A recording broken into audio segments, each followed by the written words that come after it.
बहुत सारी दिक्कतें रहती थी कि सही दाम पे सही समय पे हमें यूरिया नहीं मिलता है, लेकिन एक समाज सेवी एक विभूतिपुर का बेटा उठा और किसानों को हितों के लिए एक सरकारी दाम पे यूरिया 266 रुपए कुछ पैसे आप सबों को उपलब्ध कराए थे। किसानों की क्या रिस्पांस रही है अभी तक जब से ये चीज सुने हैं?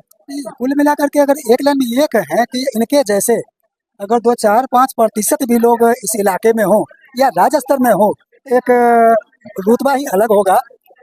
तेजी से हम लोग ग्रो कराएंगे। अभी किसान के लिए खाद की मारामारी थी, काफी ऊंचे दामों पर मिला करता था। आज मतलब वही 266 रुपए में ही अवेलेबल हो रहा है। ये श्रेय हमारे नेताजी को जाता है और ये काफी जद्दोजहद के बाद ये इन्होंने अवेलेबल कराया और हम दे रहे हैं, इस चीज को अवेलेबल करा रहे हैं। और सबसे खुशी की बात ये है कि आगे भी ये कमिटमेंट करते हैं कि ये सेवा जारी रहेगा।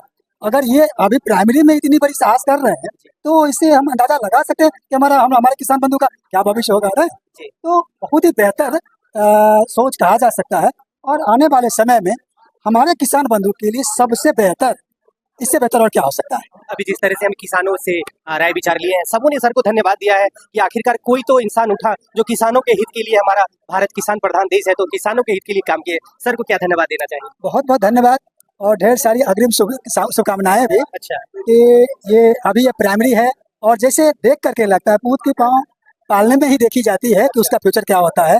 अगर सब कुछ बढ़िया रहा, अभी तो टेलर है। अच्छा, और ये हाँ बिल्कुल ये टेलर है। अच्छा। हम लोगों को ये काफी एहसास है और खास करके राजीव भैया को हम करीब से जानते हैं। ये मतलब आगे बहुत बेहतर होने वाला है, खास करके विभूतिपुर सराउंडिंग एरिया को तो छोड़ दीजिए, आगे बिहार के लिए।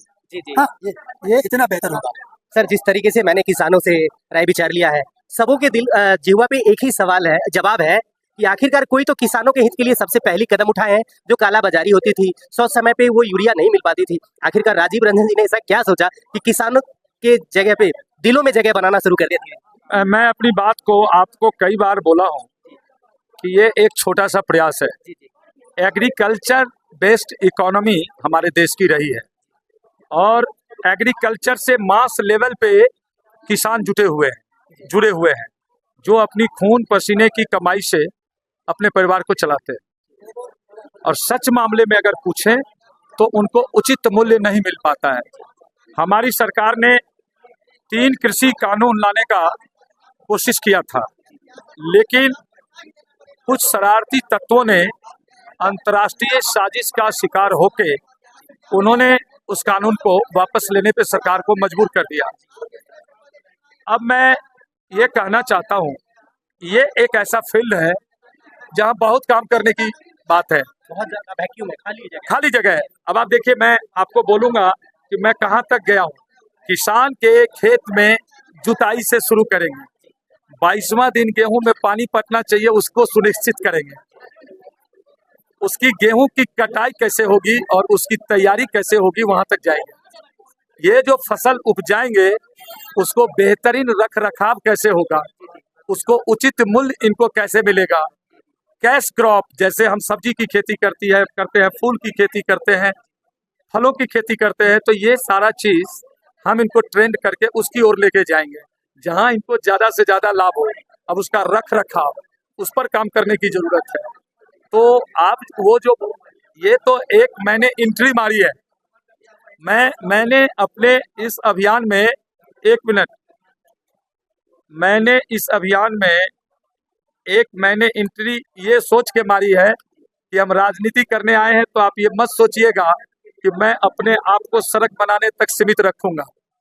मेरा प्रयास वहां पहुंचना है जहां से ये समस्या शुरू होती है। जब समस्या को जड़ से खत्म करना है तो वहीं से खत्म कर देना है, और इसमें मुझे ज्यादा दिन नहीं, 1 आध साल लगेंगे, मैं पहुंच जाऊंगा, पूरे विभूतिपुर में पहुंच जाऊंगा। मुझे किसी की जरूरत नहीं है, मेरे लड़के वहां पहुंचा के काम करेंगे। बहुत बहुत शुक्रिया। अब एक हमारे साथ अमन पराशर जी हैं। सर की जो ये कदम है उनमें ये दिन रात मेहनत करते हैं और आखिरकार क्या क्या मेहनत का सामना करना पड़ा ये 266 रुपए कुछ पैसे यूरिया किसानों तक लाने के लिए। अमन जी, सबसे पहले बहुत बहुत स्वागत है। देखिए, जब आप अच्छा काम करिएगा ना तो भगवान आपके रास्ता खुलते हैं। तो हम लोग जब शुरू में जब ये बात हुआ कि यूरिया सही रेट पे किसानों को कैसे मिले, तो इतना ये प्रशासन का तंत्र, ये नेताओं प्रशासन का जो ये मिली भगत है, तो इसको तोड़ पाना बड़ा कठिन था, लेकिन भगवान रास्ता खोल दिए, टूट गया वो दीवार, हम लोग सफल हुए। अब खाद सही रेट पे मिलना स्टार्ट किए हैं। मतलब काफी मेहनत करना पड़ा, बहुत बड़ा योगदान है इनका। ये नहीं रहते तो नहीं होता ये काम, हम लोग से बहुत दूर दूर तक नहीं हो पाता, ये हकीकत है। कहाँ कहाँ से इसमें क्या करना पड़ा है वो ज्यादा मीडिया को बताने की चीज नहीं है, लेकिन यहाँ के जनप्रतिनिधि जो हैं उसमें हम भी जनप्रतिनिधि हैं। सीखना चाहिए काम कैसे होता है, काम कैसे, नेता में दम होगा तब काम होता है। चाहे पटना से हो, दिल्ली से हो, जैसे हो, जो किया गया करवा के विभूतिपुर के किसानों को तो सही रेट पे यूरिया मिले दिया गया। ये नेता का ताकत होता है। और हमारे यहाँ के जो नेता है उनकी पहचान ही है कलेक्टरिएट समस्तीपुर तक धरना करने तक। तो फिर कैसे होगा इस किसानों को, तो धरने पे बैठने में अपना लगे रहते हैं। सही रेट पे मिले नहीं मिले थोड़ी मतलब है। विभूतिपुर के लगभग सभी किसानों को जितना हम लोग सफल हो पाए, जमीन है कि जिनको जो अगर इस बार छूट भी रहे हैं, नहीं पहुंच प्रत्येक गांव तक हम लोग घुसेंगे 5 दिन के अंदर। जहां अगर नहीं भी हो पाई तो विश्वास रखिए, एक बार मौका मिलने दीजिए। प्रत्येक चीज सही दामों पर, सही रेट पे, खाद ही नहीं, खाद, बीज, यूरिया, पानी सब आपको मिलेगी। ये तो टेलर है हम लोगों का कि जो लोग हम लोग जब बोले खाद मिलेगा, जो घोषणा किए थे भैया, बहुत लोग हमको भी फोन किया कि ये संभव ही नहीं है। ये तो पूरा पटना से लेके दिल्ली से लेके यहाँ तक ये पूरा सिस्टम है, ये संभव ही नहीं है। हम भी कहे कि संभव ही नहीं है, हम इनको आगे कहे कि संभव नहीं है। ये सब संभव होगा, देखते रहो कैसे होता है। और ये जो हुआ वो असंभव करने आए हैं ना। आज आप एक बात बताइए कि जब मैं अपना घर बना रहा था उस समय मैंने नहीं सोचा था कि इतने सारे दलित बच्चों को, छोटे छोटे बच्चों को हम अपने घर पे सम्मानित करेंगे। लेकिन ईश्वर का कुछ, मुझे लगता है कि नियत ही कुछ अलग थी। उन्होंने इतना बढ़िया सेलिब्रेट करवाया, साक्षी जी ने इतना मेहनत किया। और आपको एक बात बता दूं, हम युवा साथी मिलकर के एक ऐसी लकीर खींचेंगे इस विभूतिपुर में कि आगे आने वाला किसी भी व्यक्ति को पॉलिटिक्स करने के लिए उस लकीर से बड़ी लकीर खींचनी पड़ेगी, वही विभूतिपुर की जनता का सेवा कर पाएगा। We are going to create a history. हम वो करेंगे जिसने किसी ने नहीं किया और न करने की सोचता होगा, क्योंकि राजनीति उसके लिए रोजगार है, हमारे लिए सेवा भाव है। हम सेवा भाव से जुड़े हैं। हो सकता है थोड़ा समय लगेगा, लेकिन सच्चे मन से किया गया प्रार्थना ईश्वर सुनते हैं और जल्दी प्रतिफल भी देते हैं। अभी आप सुन रहे थे विभूतिपुर के भावी एनडीए विधायक प्रत्याशी राजीव रंजन जी थे। इनकी सोच वहां से शुरुआत होती है जहां से लोगों का सोचना खत्म हो जाता है। हम किसान प्रधान देश में हैं, किसानों के हित के लिए कोई काम नहीं करता है, लेकिन सबसे पहला राजनीति करने का एक तरीका होता है। पहले किसानों के दिलों में उतरना होगा, नौजवानों को दिलों में उतारना होगा, फिर जाके आप इतिहास लिख सकते हैं। और राजीव रंजन जी ने वो इतिहास लिख दिया है जिस इतिहास को दोहराने के लिए इनके पास आकर सीखना पड़ेगा कि राजनीति कैसे किया जाता है और समाज सेवी कैसा किया जाता है। अभी आप देख रहे थे वॉइस ऑफ बिहार की स्पेशल रिपोर्ट। मिलेंगे और भी वीडियो में, तब तक के लिए बहुत बहुत शुक्रिया।